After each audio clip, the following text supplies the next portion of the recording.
Lors de notre seconde intervention au 22 avenue du Mont d'Urville, certains habitants ont souhaité nous livrer leurs témoignages. En voici la première partie. Donc me voici en compagnie de deux locataires, une du 3e étage et une du 2e étage. Bonjour mesdames. Bonjour.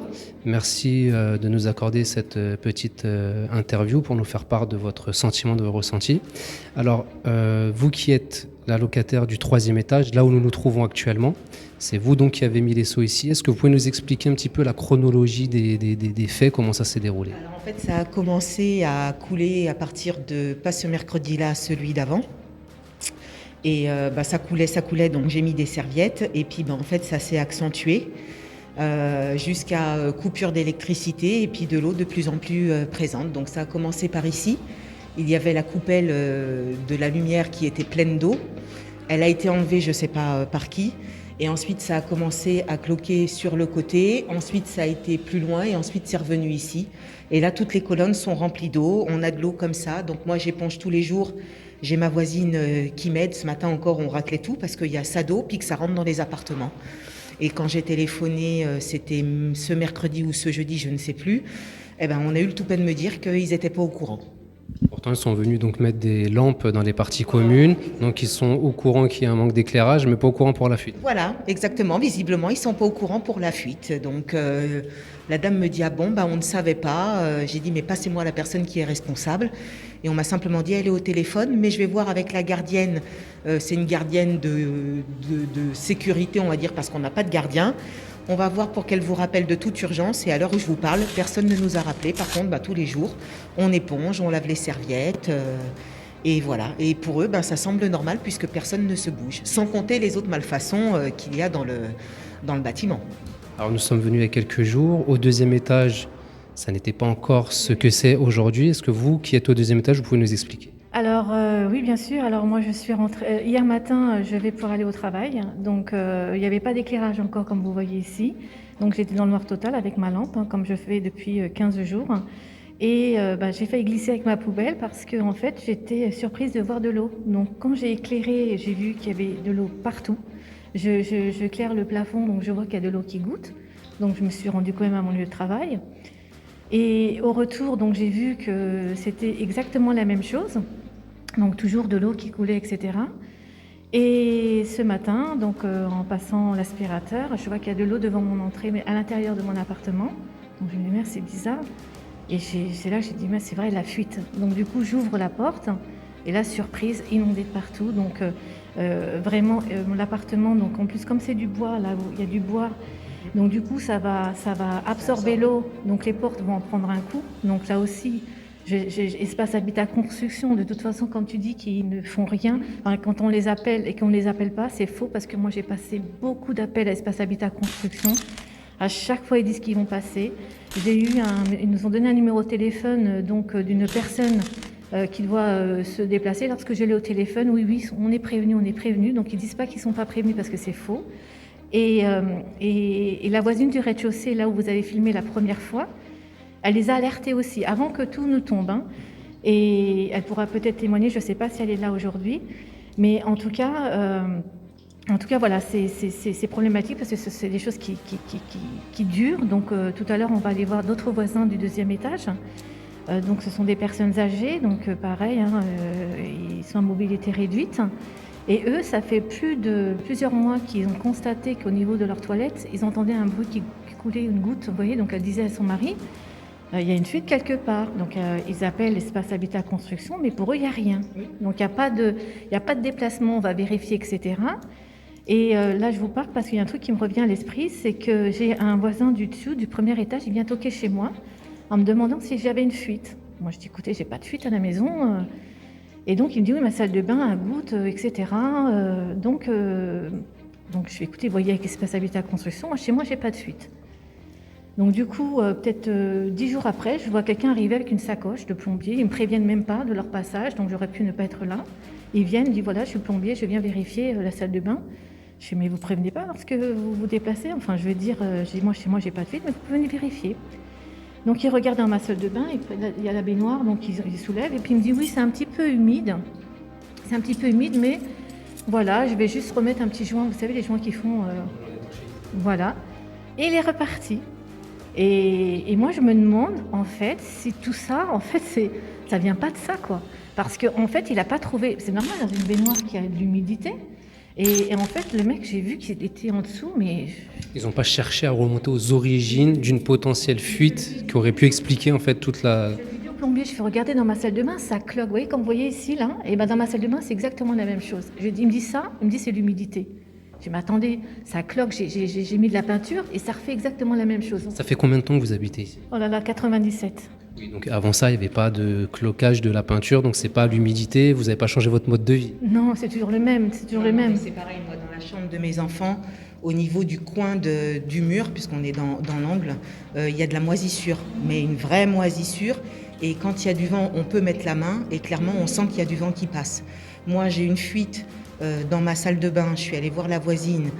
Ça fait bien 3 ans. Elle me dit non, moi j'ai pas de fuite. Personne ne fait rien. Et au final, on est quand là? On est au mois de juillet.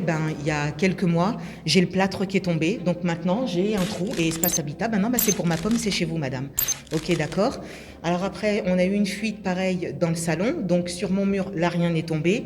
Mais on voit clairement qu'il y a une fuite. Moi, la voisine qui était au-dessus, qui sont plus là aujourd'hui, c'était pas chez eux. Et espace habitat, étant donné que j'ai une voisine au-dessus, ils estimaient que c'était la voisine. Personne n'a rien fait.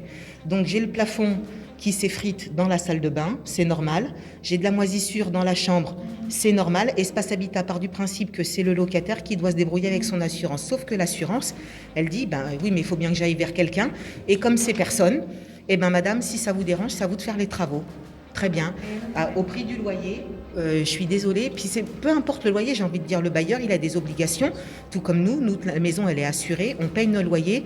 On a 10 jours de retard, le courrier, il arrive. Voilà. Donc moi, je pense qu'à un moment donné, tout le monde a sa part de responsabilité et sa part d'obligation.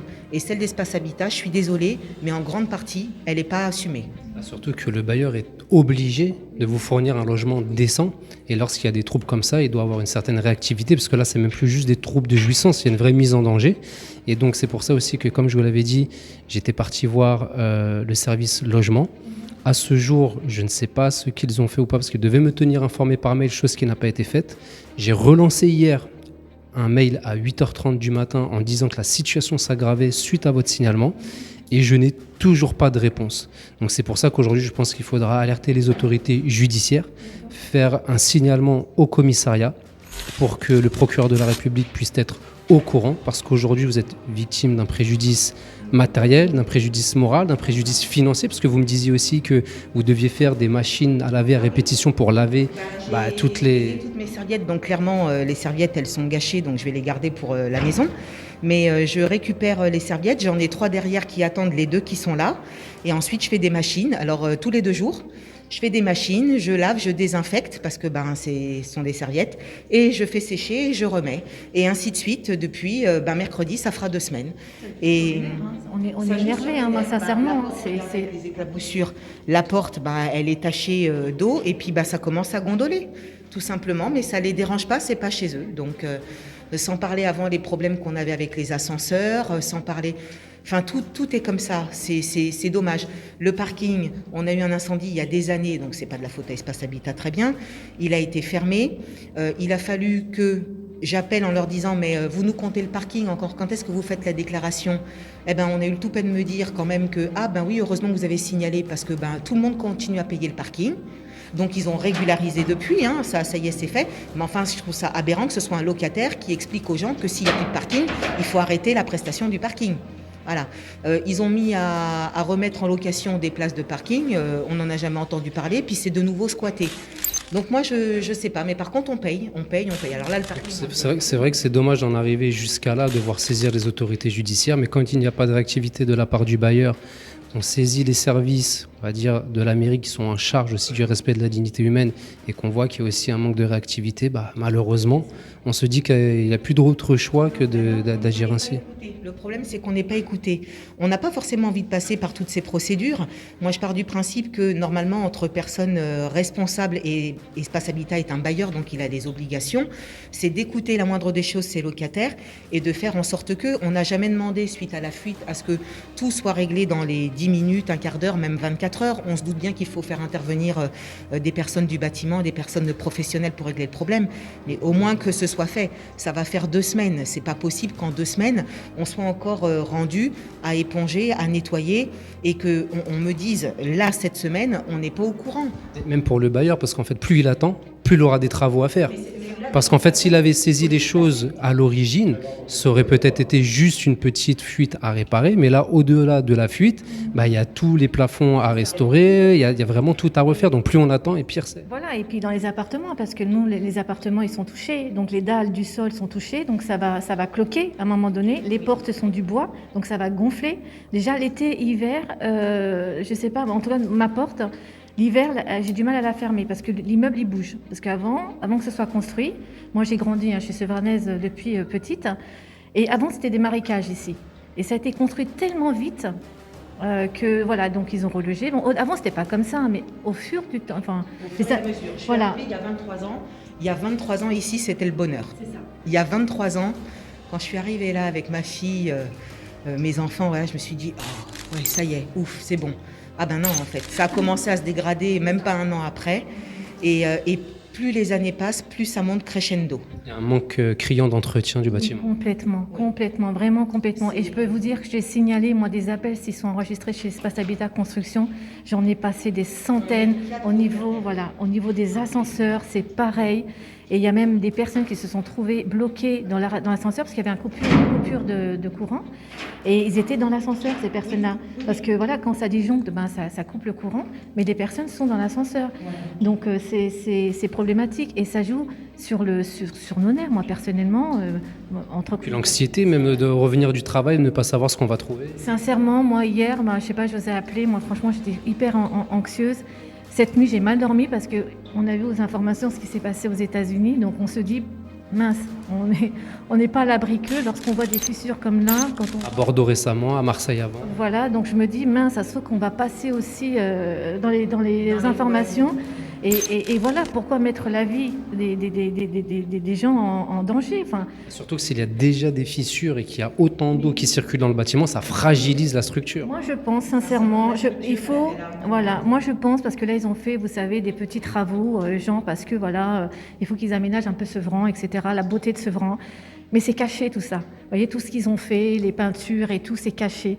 Et moi, je pense sincèrement qu'il faut détruire cette avenue-là qu'ils ont fait, la détruire parce que c'est pas, ils vont réparer, ça va revenir parce que ils sont venus, vous voyez les tuyaux que vous voyez là en métal, ça c'était des fuites avant. On n'avait pas ces tuyaux qui sortaient. Donc c'est caché. Et à un moment donné, là, je ne sais pas comment ça a été construit. Ce serait bien de voir déjà peut-être le plan, comment ça a été fait. Parce que ça a été vraiment construit très très vite, moi je me souviens. Et moi je trouve que là, ils devraient reloger les personnes dans un lieu beaucoup plus sécurisant. Enfin, parce que là, sincèrement, moi cette nuit, je ne sais pas Magali, mais moi, j'ai mal dormi.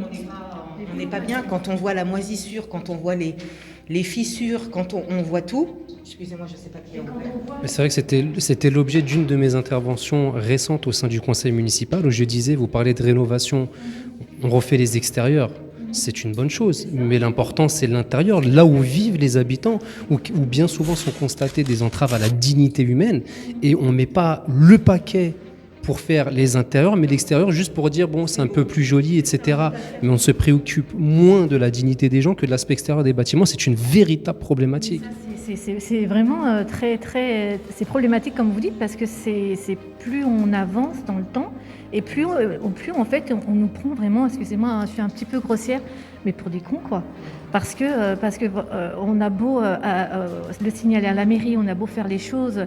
Là, à l'heure où je vous parle, j'ai envoyé un mail au président de la République, donc pour vous dire, parce que j'ai mis donc cette vidéo aussi sur les réseaux sociaux. On m'a dit écrivez au président Emmanuel Macron, il va faire bouger les choses et tout. C'est ce que j'ai fait. Ce matin, j'ai envoyé un mail. Donc j'attends un retour, on ne sait pas. Mais nous, le fait que vous soyez là en train de nous filmer, ça nous donne de l'espoir pour voilà, parce que vous êtes les seules personnes finalement qui ont pris la peine de venir nous écouter Quoi qu'il arrive, au-delà de cet aspect vidéo, nous allons vous accompagner sur les démarches parce que c'est ça le plus important. Aujourd'hui, les vidéos permettent de matérialiser les faits et le préjudice que vous subissez actuellement pour obtenir éventuellement une réparation plus tard. Mais là, aujourd'hui, on va vous accompagner auprès des autorités administratives et judiciaires s'il le faut pour faire en sorte que votre dignité soit réparée et que votre immeuble puisse être en état décent et digne dans les plus brefs délais. En tout cas, on vous remercie pour votre témoignage. On va aller voir aussi les personnes du deuxième étage qui nous ont dit qu'ils voulaient également témoigner. En tout cas, je vous souhaite beaucoup de courage et n'hésitez pas, de toute façon, on est en contact et on va faire le nécessaire pour un retour à la dignité dans les plus brefs délais. Merci à vous. Merci. Le directeur du service logement est finalement revenu vers nous pour nous informer qu'il avait bel et bien contacté le bailleur le jour même, qui lui aurait affirmé que les fuites avaient été réparées. Nous lui avons alors montré les nouvelles vidéos qui faisaient état de l'aggravation de la situation et s'est engagé de nouveau à recontacter le bailleur dans les plus brefs délais afin que la dignité de ses habitants puisse leur être rendue. Voici le mail que cette locataire a envoyé au président de la République. Cher président, je reviens vers vous suite au premier message que je vous ai adressé samedi suite à cet immeuble qui est complètement oublié par le bailleur Espace Habitat Construction, situé rue Chanoise, 75 004 Paris. Je suis à bout, car malgré mes appels de signalement concernant les fuites, l'usure, les fissures et ces nombreuses fuites, rien n'est fait. J'ai voulu vous envoyer des vidéos et photos de ce que nous subissons depuis plus de 1 mois et depuis vendredi, le deuxième étage est inondé. Les dalles du plafond du rez-de-chaussée se sont écroulées et la fuite est signalée depuis plus de 1 mois. L'eau coule sur les câbles d'électricité. Au 3e étage, l'eau sort de la lampe du plafonnier du couloir, ce qui a fait disjoncter l'électricité de l'immeuble. Plus d'ascenseur alors que des personnes sont à mobilité réduite. 2 semaines que nous descendons avec des lampes torches. Je suis tombé en montant mes courses. J'ai fait appel à une personne qui est locataire comme nous. J'ai des vidéos et photos, mais sur ce lien, je ne peux pas vous les envoyer. Pouvez-vous me communiquer un lien pour vous les faire parvenir ? Monsieur le Président, j'implore votre aide, nous sommes à bout. Recevez, cher Président, mes sincères remerciements. Madame, 22 avenue du Mont d'Urville, 93 270 Sevran.